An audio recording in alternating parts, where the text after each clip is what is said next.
Hi! Hello!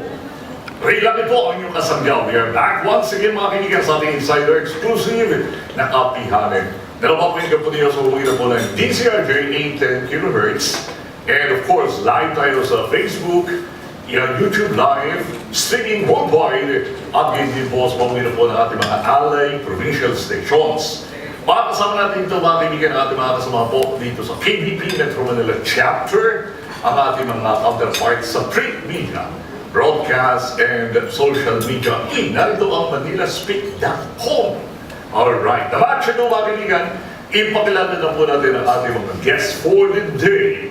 They're from the far north na ito mga kaibigan, ang Governor po, Governor Imee MARCOS. Welcome po, Madam Governor. Salamat sa ibang aldaw, kada kayo amin. Kumusta na kayo lahat?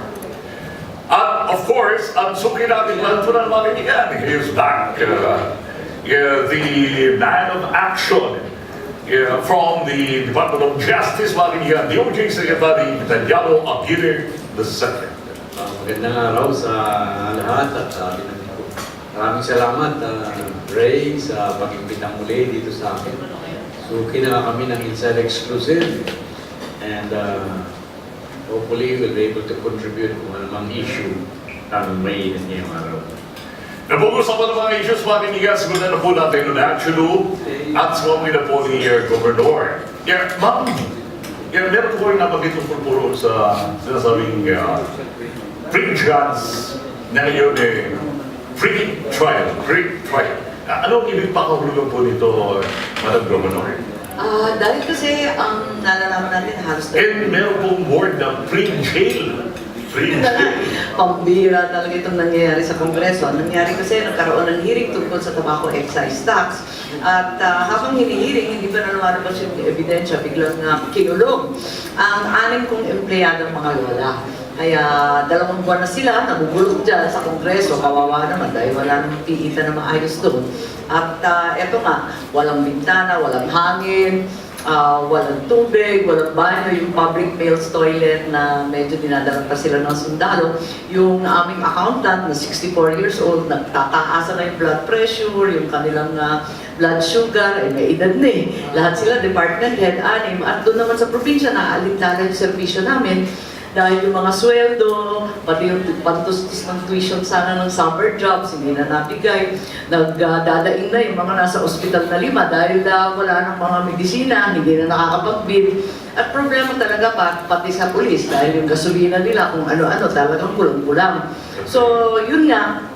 Isising po natin naging masalimuot na yung issue. Nagsimula sa tobacco tax na punta sa illegal detention ng Ilocos 6 na pagkatagal-tagal na dahil hindi daw tama yung sagot. Okay. Dahil humihingi sila ng original document, alam naman ni Secretary at talagang karapatan ng testigo na humingi ng original kasi malabo na.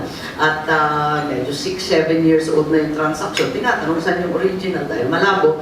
Nagalit si Congressman Marinas at sabi bakit nambobola o ayaw sumagot. Sinatanong lang naman kung original o hindi.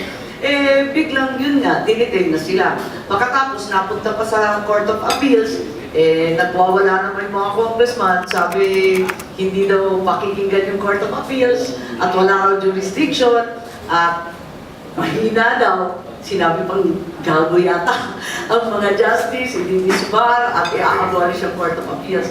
We should respect Governor, isising po natin para masundan po tayo ng mga televiewers at saka ng ating mga tagapakinig. 8 to 9 p.m. PTV4 po. Tumanggap po kayo ng sampanya. Galing po dito sa Committee on Good Government and Accountability. 4 times daw po hindi kayo sumipot dito sa House inquiry. Hindi, first time ko magkasampi na. First time for July 25, siguro propaganda na lang yun. Yung una, hindi nga ako inimbite. Pinaimbita lang ako ng isang congresswoman. Pagkatapos may 2 invitation yata.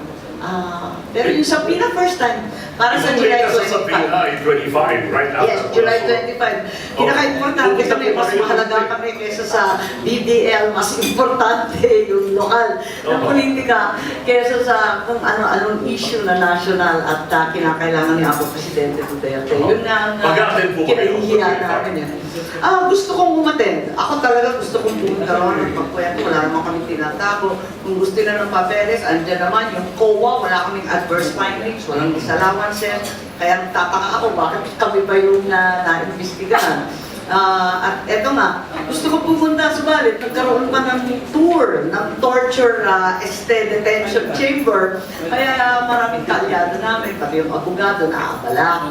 Dahil sabi nila, kung ganyan, at sinasabi na kukulong ka, hindi ko ba naririnig, kung yung iba nagdadaing na sila ay pre-judge, ikaw pre-jail ka na. Yung pala tinutukoy yung pre-jail. Dahil nakita pa yung banig with matching tijeras at doon daw magdusa.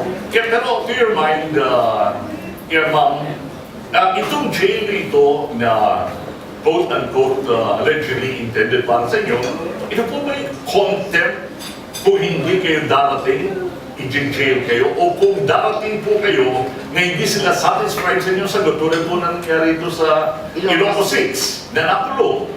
Kayo po ay naging congresswoman for a while. And ano po ito? Actually, ang tagal-tagal kong congresswoman eh. Sa Okay. 12 years ako kung ito total. Mas mahaba akong congressman kesa sa governor, 7 taon pa lang pero sa Congress, tagal-tagal ko dyan. Ang alam ko, hindi ginagawa yan, kaya nagugulat ako. Pero sabi nila, i-detain ka, kung mali na naman yung sagot, mali meaning hindi nila time. At kung hindi naman sumipot, papa-arresto ka naman. So, hindi ko maintindihan kung ano nais. Kaya napakahirap dahil marami naman nagsasabi na eto na, politika na. Kasi nauwi talaga ito sa local politics. Bakit kinalabikan ito hanggang Kongreso? Hindi ko maintindihan kung bakit naman ang inipit yung mga empleyado walang kalaban-laban. So, nakakahiya talaga itong mga pangyayari. Ang alam ko si Congressman Parinas, yung unang hinihingi yung anak niya na si Ria, na siya daw ay tatakbo sa 2019 pag nag-graduate si Congressman at pinapa-atras ako sa the first district. Sabi ng nanay ko, sige na, parang matapos na yan.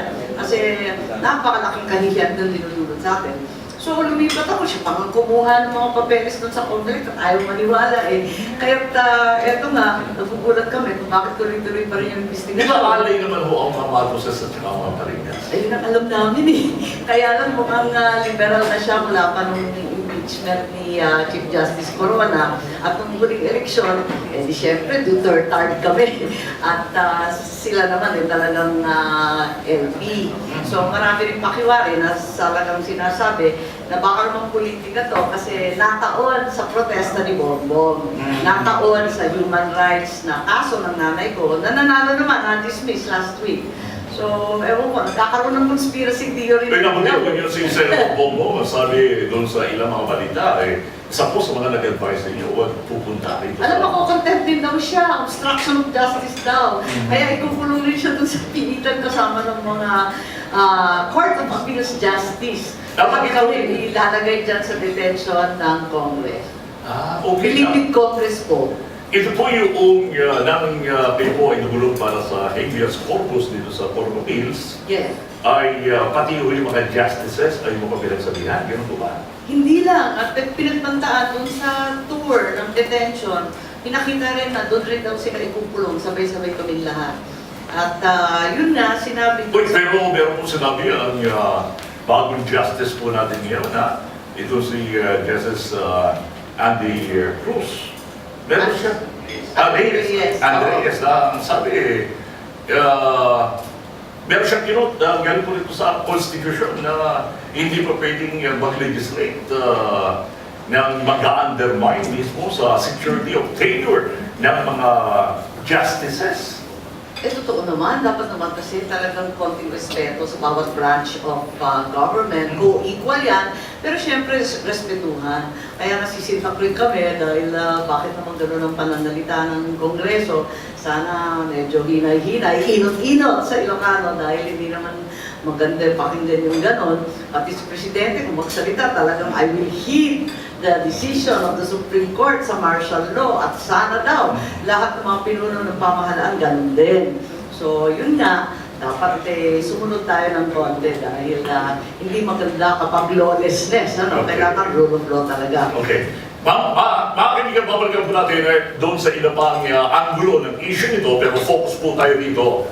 And mamaya, itatanong po ang hinggil po rito sa naging outcome ng writ of amparo na idinulong po rin yun sa Korte Suprema. Meanwhile, natapos naman tayo dito kay DOJ Secretary Aguirre. Sir, nais ko lang mong mag-ring mula sa inyo sapagkat ayaw nating maiwanan na totally ang issue po hindi po rito sa downgrading na sinasabi nila dito po sa kaso po ni Superintendent MARCOS. And related dito, Secretary... Sa akin. Opo. Related dito sa issue nito, merong mga ibinalabas na mga quotable quotes ang mga senators hinggil po sa downgrading niyo. Pero, but first, ang tanong ko po, ano po ang nag-motivate sa inyo para i-downgrade po nato ng kaso from murder maging homicide po, Secretary? Actually, let's make this straight po. Ang nagdemanda po ay ang National Prosecution Service. Ngayon, ang demanda nila ay murder, gawa ng qualified daw ito. Ang homicide was qualified by evident premeditation. Sinasabi nila nung ako daw ay maging witness sa Congress, ay sinabi ko raw na I believe that there was evident premeditation. At that time, yun lang ang initial knowledge natin o pag-aaral na ginawa sapagkat naman po ay hindi pa naman po nakapag-submit ng kanilang katuwiran o counter affidavit itong sina Colonel Marcos at saka yung 18 kasamahan niya. So iba po ang Senate hearing and in aid of legislation kisa dun sa hearing na gagawin namin sa Department of Justice. Sapagkat sa Department of Justice po ay talagang hinihimay namin ang lahat ng mga ebidensya, katuwiran ng nagdemanda at ng dinimanda. Nalaman po natin na pagka-review natin na although mayroong premeditation, ibig sabihin talagang premeditated yung pagpatay, para mag-qualify po ang homicide into murder ay dapat po ang nakalagay sa batas na magiging aggravating circumstance yung evident premeditation. Hindi lang premeditation. Ang sinasabi po namin sa hearing. So, presumably, presume ko noon na alam ng mga senador yung sinasabi nila and this was made only. Yung investigation was made only in aid of legislation. So, I remember, I think it was Senator Ilocos asked me, hindi ba Secretary Aguirre na talagang may premeditation, evident premeditation dito sa kaso nito? So, yung po mga ganyang tinatawag natin leading questions. Okay. Nabanggit po ninyo si Senator dating DOJ Secretary po, ito po si Senator Franklin Drilon. May nabanggit po siya na ito po, itong downgrading ay insult sa Senate at meron silang description na quotable po na this is a big blow rin po sa justice system. Ano ang reaction po ninyo, Secretary? Yung nga po ang sinasabi ko, na yung kanilang job dyan sa investigation sa Senado in aid of legislation is so much very different from our work sa Department of Justice. Ang kanila po, tinitingnan lamang nila ano ba yung mga kinakailangan baguhin natin sa batas upang ating magkaroon tayo ng possible amendment. Pero sa amin po, hindi po namin sa Department of Justice, hindi po natin, iba po ang pananaw natin. Ang pananaw natin, ano ba ang ebidensya ng prosecution laban sa depensa, ano ba ang depensa ng depensa upang mapag-aralan natin kung talagang mayroong evident premeditation.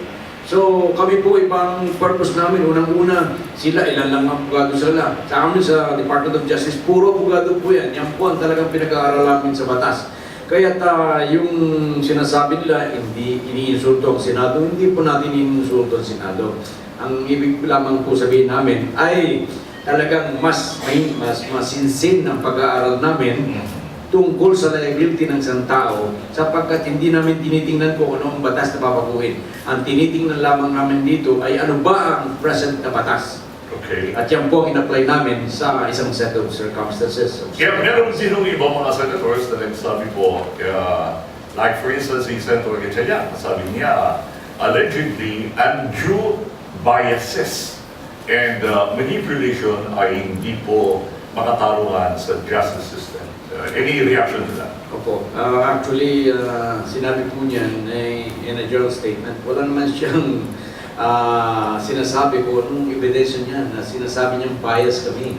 So, Bagaman allegedly, sabi po. Opo, kaya hindi po tama yun sapagkat wala naman siyang, unless na meron talaga siyang proof na masasabi niya na bias kami sa pag-resolve or sa pag-downgrade ng kaso from murder to homicide.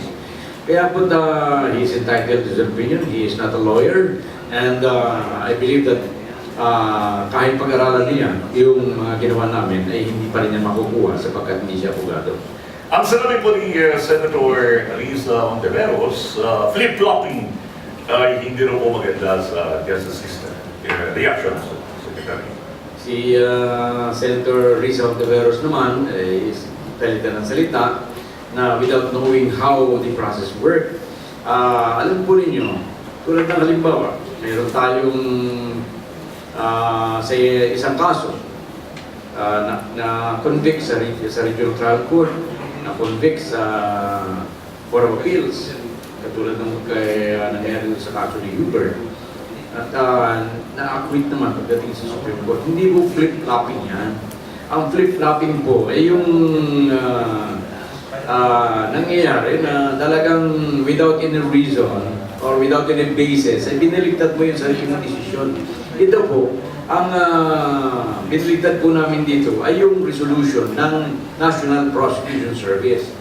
Sa amin po sa DOJ ay ang nag-aaral ng kaso na final sa amin at initial stage ay ang National Prosecution Service. Uma-appeal po yan sa amin sa Office of the Secretary. Kaya kung i-baliktarin po namin ang decision o resolution ng National Prosecution Service, baliktarin ng Office of the Secretary, hindi po flip-flopping yan. Itinatama lamang namin, hindi po flip-flopping yan. Yeah, otherwise, what would be the purpose of the appeal? Okay. Kaya Secretary, itong downgrading dito, hindi ba pwede pong motion for recall yung kabilang panig kung gusto na kumapila? Tama po, that's what should have been done. Ang problem, hindi naman sila nag-apila. So nakita siguro nila na tama yung pag-reverse namin sa National Prosecution Service. Okay. Pero babalikan natin ang ilang very timely and very interesting na mga issues po. Balikan po natin si Governor. Ano po? Governor, medyo na-touch naman po nung mabalitaan kong ngayon lang narinig ko na may edad na pala yung mga ikinulong ito sa House of Representatives. Alam po ninyo yung sinasabing Ilocos 6 na mga key officers ng gobyerno ng Ilocos. You could just imagine, yung isa head po ng Beads and Awards Committee. Yung isa ay treasurer ng provincial government. Yung isa ay budget. Yung isa ay abogado nila. Paano po tumatakbo ngayon ang gobyerno po ng Ilocos? Lahat po ng mga officers po nila nakakulong. That's right, talagang hirap na hirap kami. Wala na akong ma-appoint na OIC kasi hindi rin qualified. Kaya nga pahirapan kami ngayon dahil eto nga, hindi na bibid yung dapat ibid. Yung mga gamot sa ospital namin, 5 yung ospital, 2 klinik, kulang-kulang, miski aspirin, wala na, pati oxygen. Ganon din yung gasolina, mga voucher ng mga pulis, yung mga umiikot sa quarry. Lahat ng problema namin nung summer, nag-summer job yung mga bata at inaasahan na pagtustos ng tuition nila, hindi na bigay tuloy. Kaya eto nga, nga, nag-hiccups talaga yung probinsya at naalintara talaga yung servisyo namin. Ganun po na pati mga vouchers daw po at saka releasing, kayo na ang kuwipirma. Hindi naman gano'n. Ang nangyari dyan kasi makikita natin na talagang akong pumipirma kapag special fund. Yung tobacco tax special fund yan ganyan talaga yung batas, puro local government executive. Kapag regular budget, yung department head lang naman humihingi kung ano naman ang kailangan nila. Pero talagang napakalabo dahil yung COA, kailanman, hindi naman nagbibigay ng disallowance, wala kaming adverse finding, parati nga kaming ina-upload na modelo para dyan. At kami lang yata yung probinsya sa buong Pilipinas na nag-ISO, yung International Standard for Management and Audit. At pinagtataka ko sa Ilocos dahil hindi naman ito ghost project, nagkalat lahat ng mini truck sa mga kalsada. Alright, napagin po ninyo yung mini truck. May feedback po nga narating sa iyo, Bang Nicole, na natuklasan na po yung more than 66 million na fund nito ng tobacco excess tax. Napunta po rin sa 40 mini caps, limang mga second hand of mga buses, yes. at 70 na mga photon Mini trucks. That's correct. Alam mo ninyo, yung kalagayan namin sa Ilocos, iba kasi din kesa sa Manila. Kung ikukumpara ko yung EDSA sa kalye namin, mas bongga yung kalye namin. Ang ganda ng kalsada namin sa Kapihan kalsada. Ang problema, so many roads, nothing to ride. Walang masakyan Kaya yung aming mga farmers, katulad ngayon, nagkakaproblema sa garlic cartel. Ang taas-taas ng presyo sa Manila, ang taas ng presyo sa palengke, pero doon mismo sa mga bukid, talagang chinachale, ika nga, yung mga farmers mismo. Ang bababa ng bayad sa magsasaka dahil hindi naman nila kaya dalhin sa merkado mismo o kaya sa poblasyon, sa Manila. So yun lagi ang hinihingi nila na magbigay tayo ng truck at ng mga mini truck at yun ang gagamitin. So yun ang laging request nila at yun nga, ang binigyan namin ng priority. Kaya nagtataka ako kung bakit yun ang problema. Nagkalat naman sila doon at pinakikinabangan na ng mga 6 na taon. Very long time na 2011, 2012, talagang yun yung mga vouchers na yun. Kaya hindi ko talaga maintindihan kung ano yung question doon. At completos recados, talagang tinignan naman. Sabi nawawala yung original documents. Pero yung original documents, na-turn over naman sa COA. Yung COA mismo, admitido na may nandukot. Biglang sumulpot yung isang affidavit na siya daw ang kumuha, isang Pedro Mandak Gorospe na nagsasalita, sinumpaan salaysay naman siya. At ang sabi niya, yung leader daw ni Congressman Parinas, pinadumpot sa kanya noong 2013. Paano naman namin kasalanan yun? Dahil wala nga sa amin, turn over yan. Pag nag-liquidate ka kasi, di ba, bibigay mo sa COA. So, at hindi naman ang COA yun. Ang akin naman, kung makikita naman yung mga truck at nahihahambing sa iba, makikita na talaga iba naman sila doon sa tinatawag na chop-chop na napakaliliit, second hand, tapos sinto-sinto. Kaya claim po nila wala ko po mga papeles, kaya yung po mga gawagan data ng mga na-issuean ng mga sakyan ito, nasisita ko po ng LTO. Yes. Ang pakiwari kasi namin, agricultural equipment to. Ibig sabihin, yung mga kuliglig, mga traktora, mga backhoe, hindi naman binibigyan ng LTO yan kasi hindi naman dapat mamasada At ayaw namin na gamitin na parang private vehicle ng kapitan o yung mga bossing ng co-op, ayaw naman namin na talagang gamitin sila. So, ginawa namin ang paraan na huwag na muna talagang pangkarga ng abono, ng fertilizer, pangkarga ng mga palay, ng mga tabako para dalhin sa poblasyon. Pero ngayon, sinabi ng LTO, gusto raw nila na kinakailangan i-register, sinisimulan na namin i-register. Pero as agricultural equipment, yung mga corn sheller, rice husk, yung mga kung ano-anong ginagamit namin seeder, talaga namang hindi rin i-rehistro yan kasi pang agrikultura. Pero yung gasoline po, sino po sasagot doon?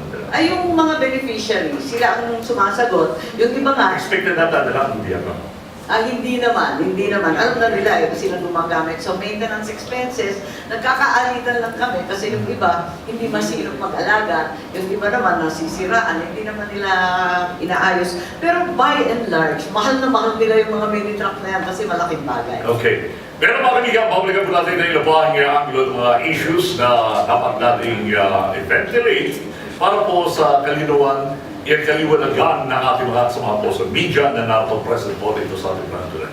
We'll be right back. Makilusan po na ilang paalala. Stay tuned sa mga kaibigan sa ating insider exclusive na Kapihan. And kanina, nabitin po yung pinaliwanag ni Governor. Kaya nais kong balikan mga kaibigan yung mga remedies na isinakatuparan po nila para po roon sa anim na nakakulong pa ng more than 2 months na po. Kaya dito po sa Wreath of Amparo, kasi ito'y entitlement ng sino ba mga kaibigan na yung feeling po ay nadideprive ang kanilang rights at saka ang kanilang karapatan ay masyadong na-abuse. Kaya lahat tayo mga kaibigan, entitled po tayo doon sa ating natawag na right to life, right to liberty and security and law. Kaya ano na po naging outcome ng Wreath of Amparo po? Kaya dinulog po ninyo sa Korte Suprema. Well, naka-pending po kami sa Korte Suprema, i-re-raffle yata sa ibang justice. Kaya nga talagang humihingi kami ng tulong sa Supreme Court na sana bigyan po ang urgency dahil napakatagal na at may hearing na naman ng July 25, first order of business. Nahihiya na ako dahil napakabadoy ng pinag-uusapan namin mga bukid-bukid at yung mga ali. Samantalang very obvious na lokal ang issue rito. Sana pinanatili na lang sa Ilocos Norte pinag-usapan. Kinalagkad pa sa Kongreso at nadamay pa yung mga walang kalaban-laban ng empleyado. Ang amin doon sa Court of Appeals, yung habeas corpus, pagkatapos humingi rin kami ng piyansa. Sabi nga ni Secretary, miski yung nakapatay, binibigyan ng piyansa, ito mali lang yung sagot, o mali sa pakiwari nila, nakulong na agad. So, ang sabi naman kasi ng Kongreso, hindi nila pinaserve. Not once, not twice, not 3 times tinipay ng Kongreso yung Court of Appeals. So, wala raw jurisdiction. So, napilitan kami pumunta sa Korte Suprema. So, I'm very hopeful na yung Korte Suprema hindi na masinda ng mga pinagsasabi na pupulitin ang kanilang desisyon o di kaya i-impeach pa raw si Chief Justice Sereno. Sana naman hindi naman masindak yung ating mga justices kasi talaga sila ang inaasahan natin ang puspos. Okay. Kaya bakit nga, balik naman tayo dito kay DOJ Secretary Aguirre. Kaya Secretary, usapan natin mga mainit na mga issues.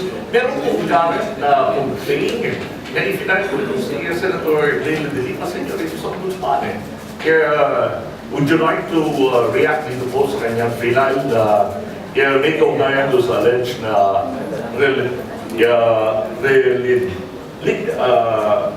ano ba sabi niya? Tolerance, yun. Tolerance in prosecution of offenses. At saka doon sa green coercion and falsification. Nakatigla po ba sa inyo yung complaint na yan? Opo, nakarating lamang po sa pamagitan ng newspaper. Sa newspaper ko lang po nababasa yan. Actually, yung pong demanda sa akin ay katawa-tawa. Pagkat I think the Secretary walang ginagawa sa loob ng kanyang bitan kahit kung ano nang naisip niya. Una-una po, yung sinasabi niya na hindi ko raw pinoprosecute or may dereliction of duty ako sa mga extrajudicial killing na 7,000 extrajudicial killing. Alam po ninyo, ang DOJ Secretary ay wala pong katungkulan o obligasyon na mag-imbestiga ng mga killing. Kami po sa DOJ, sa National Prosecution Service, sa initial stage, ay tumatanggap lamang po kami ng mga demanda o ng mga complaint against extrajudicial killing. Kaya po, kung walang complaint sa amin, wala pong iimbestigahan. Ibig pong sabihin nito ay ang mandate lamang namin ay to investigate complaints filed before us. Pag walang pinafile na complaint before us, ay wala po kamang iimbestigahan. Ang may katungkulan po dyan ay yung ating law enforcement agencies, police, NBI, CIDG, nagpa-file po sila sa amin. At pag nag-file po sila sa amin, hindi po namin maaaring hindi akuhan. Kaya po yung kanyang sinasabi niya na ako raw ay mayroong in-issue na isang Directive po. directive na in-instruction. In-address daw po sa mga prosecutor ninyo. Address ko na po. Kaya sabi, huwag kakasuhan ang mga law enforcers who are waging war on drugs. Yan po ang isang napakalaking kasinungalingan. Kapag dapat, para masabi niya yan, dapat meron siyang hawak na department order, directive ko, in writing. Kaya po, dito ko susubukan yung fake news. Yan ay fake news ni Secretary de Lima. Ididimanda ko po siya dyan. Tingnan ko po kung ano magiging depensa niya. Kapag wala po ako, hindi po maaaring mag-issue, at pareho lamang po kaming abogado, and I don't know kung saan niya kinuha yan and kung bakit siya nakapagsalita ng ganyan. Purong kasi mali. May ginagiging po tungkol sa sinasabing paggamit po ng machinery ng DOJ para i-orchestrate at idiin siya doon sa kaso ng pagiging leader ng mga drug lords ng MVP. Kaya nakakit po ba sa inyo yan, Secretary? Opo, nakarating po yan, pero sa Jerry din po. Pero unang-una, tingnan po natin yung kanyang statement na ako ang nag-orchestrate ng pag-file ng demanda laban sa kanya. Unang-una po, siya ba ay dapat i-demanda o hindi? Nung buong kapanahonan niya,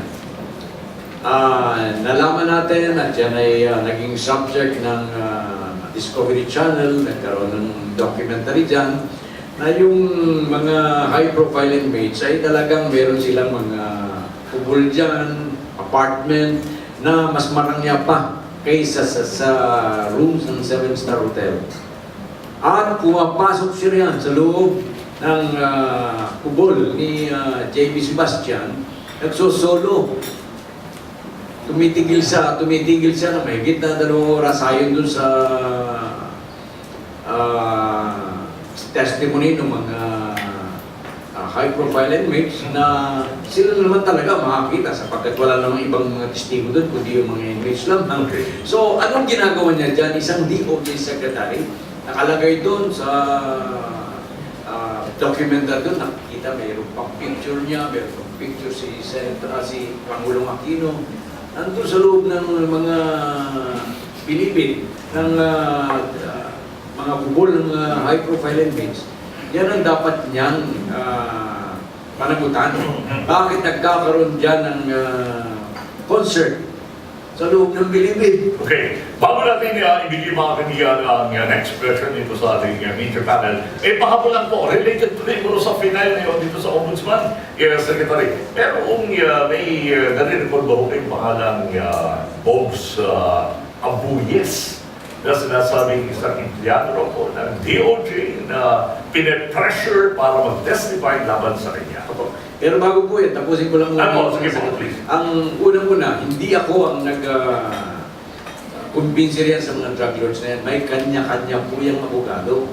Nagawa yung kanilang, sa tulong ng kanya-kanyang abogado, gumawa sila ng statement at yan pinatawag sila sa Congress. Wala po akong hand-on. Pagdating nung nasa Congress na yung mga affidavit niyan, pinakiusapan ako ng chairman ni Congressman Umali, chairman ng Justice Committee, na kung maaari daw ako magtanong. So yun ang ginawa ko. Nag-aaral pa nga ako hanggang madaling araw kung paano ko makita ng kanilang statement kung paano pa tatanungin. Ngayon, kaya po wala po akong kinalaman dyan. Okay. Hindi ko po yung kinonvince bakit may kanya-kanyang abogado. Going to that Oboyes, yung pong Oboyes na yan, meron pong lumabas na mga parang bank statement na sa pangalan niya. So, nagdi-deposit ng parang milyon-milyon doon sa kanyang account. So, what I did, pero yung ordinaryong empleyado lang po siya. Ordinaryong empleyado po ng DOJ. So, what I did, may nagsabi sa akin, nasa atin na niya sa DOJ ang mga yan. So, tinatawag ko yan. Tinanong ko, ang kinalaman ko dito sa mga bank statement na bank deposit na ito. So, meron pa bang kinalaman dito? Tinanggihan niya, sabi niya ganyan, hindi po totoo yan. So, what I did, kung hindi totoo yan, then you clear yourself. And at the same time, pwede rin yung i-clear din ako. Kaya ang ginawa ko, I suggested, dalawa po sila eh. Obuyas, I could no longer remember the others. Pinapunta ko po sa NBI. Ako mismo ang nagpapunta sa kanila sa NBI. Yung isa po, nag-statement at sinabi niya na opo, totoo po yung ako'y pinadadalhan ng ako ang inutusan ni Secretary de Lima ng pag-deposit ng pera doon sa account ni yung kanyang boyfriend, Sa Bilibid Prison? Hindi, doon sa bayan nila, sa Pangasinan. Siya, okay. Yung, nalimutan ko rin po, Dayan, si Dayan. Sa Dayan. Okay. More or less about 80,000, gano'n. Yung pumitang si Boyes, na I think he's still with the DOJ eh. Na hindi siya nagdemanda noon, pero ngayon, ang sabi, nag-complete about face na sinasabi, pinilit ko raw siya. Paano ko siya pipilitin? Una-una, yan po ate, nagtatrabaho pa rin up to now. After that NBI thing, hindi ko na pinatawag yan. Okay. Kaya wala pong katotohanan niya, talagang he's clutching the straw. Alright. Ito mga kaibigan, katanungan mo gagaling po rito sa ating media panel.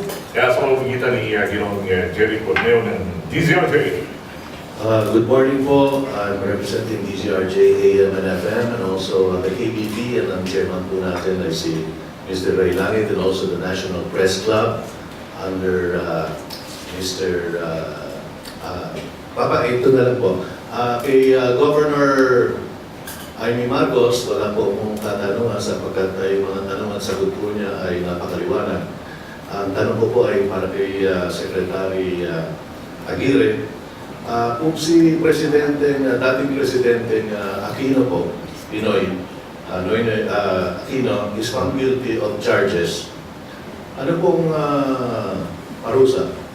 Kung sakali worst scenario sa kanya, is guilty as charged, ano po ang worst na parusa sapagkat may dalawang pangulo na po napapakulong? House arrest. Opo, ang demanda sa kanya ay parang usurpation of authority. So, hindi ko po sigurado ito, pero I'm sure na hindi masyadong kataasan ang penalty dyan. Siguro naglalaro yan from 4 years to 6 years lamang. So, may possibility rin po na makulong o yan 4 to 6 years na yan ay hindi ko pa alam ano po bang term? Well, the possibility is always there. Pag mayroon kang demanda at criminal ito, then pwede kang makulong. Pero kung ang kaparusahan po ay 6 years or below, pwede kang bigyan ng provision. Kaya hindi ka rin makukulong. Okay, thank you, sir. Thank you, Jerry. Balikan natin si Governor Imee. Governor, nabagit nga po ninyo na mga 12 years po kayo dito sa House of Representatives. Paano po ba ang kalakaran? Kasi, kapag pinag-usapan natin, ito mismo naging yung nagkakapi, napakarami po mga miyembro ito, 42 members po sa committee na chaired by Chairman Congressman Vitaliano. Paano po ang kalakaran?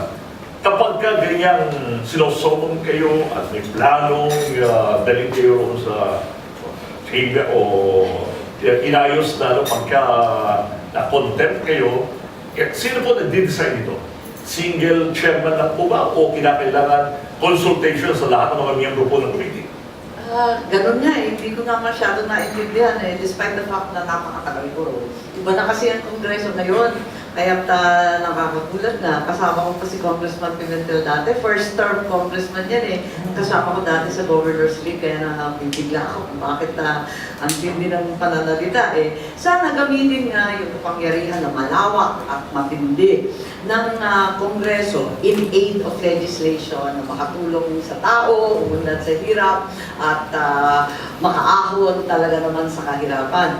But ito nga, in aid of persecution na to eh, kasi talaga naman akong tinutugis at hindi patagal laban sa Kongreso. Nakikita naman natin, yung nag-akusa sa'yo, mag-iimbestiga pa, siya pa ang hahatol, at sa bandang huli, siya pang kukulong sa'yo. Isa lang na tao yun. Ang akin, kung talagang may kaso, dali na lang sa korte na mapakita, tulad nga ng sinasabi ni Secretary, ikalat lahat ng ebidensya at timbangin ng maigi kung ano ba talaga ang issue. issue. Pero kung ganito, na talagang panduduro na ang pinagmulan, talagang local politics, doon na lang tayo sa Ilocos, at matagal pa yung eleksyon, bakit tayo nauwi rito, sayang naman, at kawawa naman talaga yung mga lola kong empleyada. Yeah, pero po sinasabi po itong si Congressman o Deputy Speaker Paringas, hingil po sa they're just running after malfeasance. Ano po reaction po ninyo yan? Yes, tama. Kasama doon sa initiative legislation, yung malfeasance, misfeasance, and non-feasance. Kasama talaga yun. Pero alam natin na hindi naman inquisition or prosecution ang Congress. Sabi nga ni Secretary, iba yung trabaho ng Senate, iba yung trabaho ng Congress, iba dahil in aid of legislation. Hindi sila nagpo-prosecute. Higit sa lahat, hindi sila inquisitorial na nagpapakulong talaga kung ano-ano. That's inherent in the power of contempt, but certainly, ayaw natin ang bilidid sa Kongreso. Maybe being described with si Speaker, Deputy Speaker Paringas, in every step of the way, step 1 up to the final, kayo po ang decision lahat ng bagay. Medyo sinushortcut yata nila yung proseso. Kung makita natin, ang liwaliwanag naman ng proseso sa local government code na sinusundan natin, pati sa DBM, ganun din sa COA. Talagang may proseso yan na maayos. Kaya nga lang, naiiba yan depende sa pondo. Yung RA 7171, talagang special fund yan. Kaya medyo lahat ng request ng barangay, may request pa nga yung anak niya, yung mga pamangkin niya, nagre-request rin niya ng mini-truck. Lahat ng request niya dumadaan sa komite na binubuo ng agriculture, ng Millennium Development Goals ng panahon na yun. Tapos sinusuri nila, pero sa bandang huli, ako pipirma. Pero hindi naman para sa akin, hindi ko gagamitin. Samantalang ng panahon niya, nung governor siya, nagkaroon siya ng kaso sa Sandigan, yung binibili nila, yung Ford Crown Victoria, na luxury car galing sa Amerika, tapos yung dalawang Cherokee na jeep, at isang speedboat. Yun talaga hindi napunta sa magsasaka, kundi sa kanya lang. Saan galing po yung funds doon? Sa RA 7171, sa tabako rin. Tabako rin? Oo, Excise naging tax. kaso. Kaya nga hindi rin namin maintindihan kung bakit napunta to.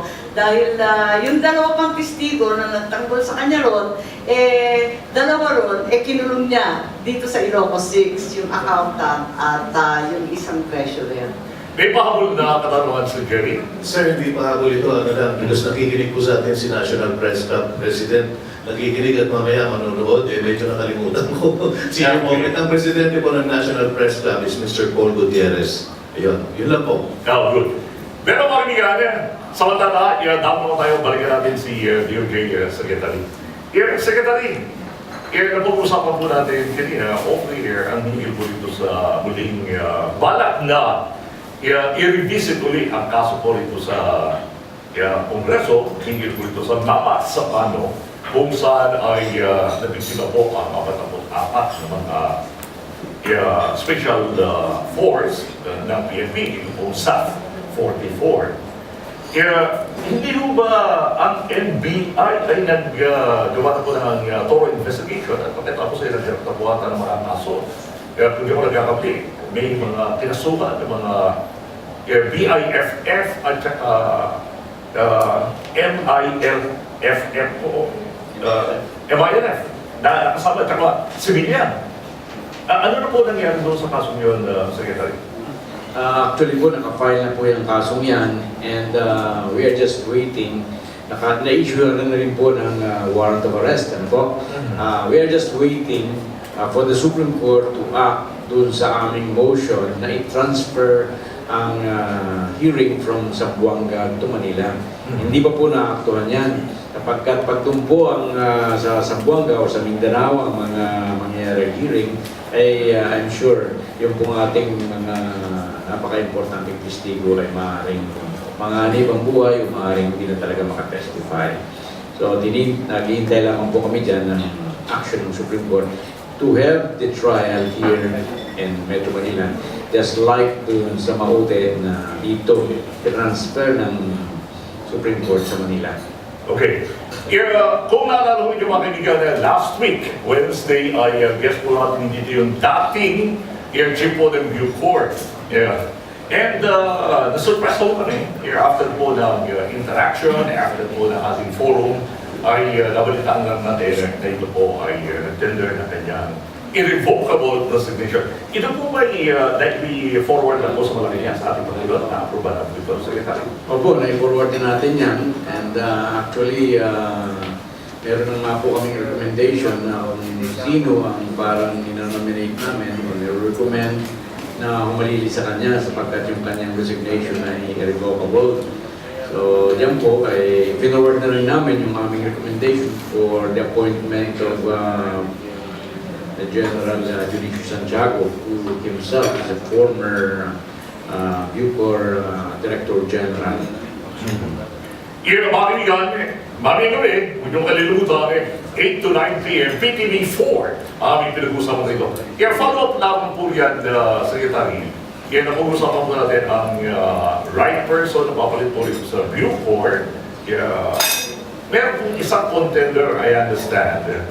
Ay, hindi ko na muna babagyan ng pangalan ng mga kaibigan. Hindi po ipapasa ko kay Secretary para proper validation. Baka lumitaw po na fake news.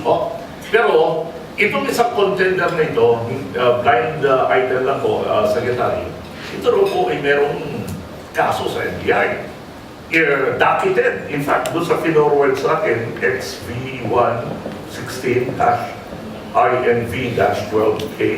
Ang brief background po, case background, siya na po ay nag-hire ang private incinerator firm for confiscated drugs. Sabi gano'n.